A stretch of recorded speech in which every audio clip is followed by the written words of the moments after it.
മുൻ മുഖ്യമന്ത്രി വി.എസ്. അച്യുതാനന്ദന്റെ ഭൗതിക ശരീരം വഹിച്ചുകൊണ്ടുള്ള വിലാപയാത്ര കെ.എസ്.ആർ.ടി.സിയുടെ പ്രത്യേക ബസ്സിൽ തിരുവനന്തപുരത്ത് നിന്ന് ആലപ്പുഴയിലേക്ക് കൊണ്ടുപോകുന്ന ഭൗതിക ശരീരം പൊതുജനങ്ങൾക്ക് കാണാനും ഉള്ളിൽ കയറി ആദരാഞ്ജലികൾ അർപ്പിക്കുന്നതിനും സൗകര്യമൊരുക്കുന്ന രീതിയിലാണ് ബസ്സിന്റെ സജ്ജീകരണം. സാധാരണ കെ.എസ്.ആർ.ടി.സി ബസ്സിൽ നിന്നും വ്യത്യസ്തമായി ഗ്ലാസ് പാർട്ടീഷനുള്ള JN 363 AC ലോ ഫ്ലോർ ബസ്സാണ് വി.എസ്. അച്യുതാനന്ദന്റെ അന്ത്യയാത്രയ്ക്കായി തിരഞ്ഞെടുത്തിരിക്കുന്നത്. വി.എസിന്റെ ചിത്രങ്ങൾ ഉൾപ്പെടുത്തി പുഷ്പങ്ങളാൽ അലങ്കരിച്ച വാഹനമാണ് ഒരുക്കിയിരിക്കുന്നത്.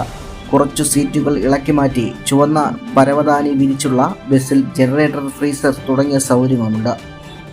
ആലപ്പുഴയിലേക്കുള്ള വിലാപയാത്രയ്ക്ക് കെ.എസ്.ആർ.ടി.സി ബസ്സിൽ സാരഥികളാവുന്നത് തിരുവനന്തപുരം സെൻട്രൽ ഡിപ്പോയിലെ TP പ്രദീപും വികാസ് ഭവൻ ഡിപ്പോയിലെ K ശിവകുമാറുമാണ്.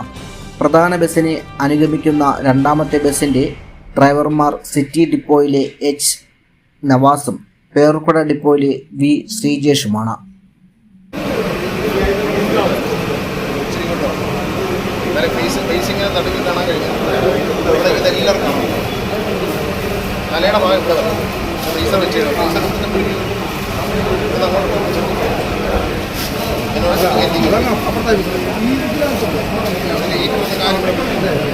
അതിൻ്റെ ഫ്രീസറിൻ്റെ മേൽവശം കഴിഞ്ഞ് വരുമ്പോൾ ഇവിടെ തല കറക്റ്റായിട്ട് ഇവിടെ കിട്ടിയാൽ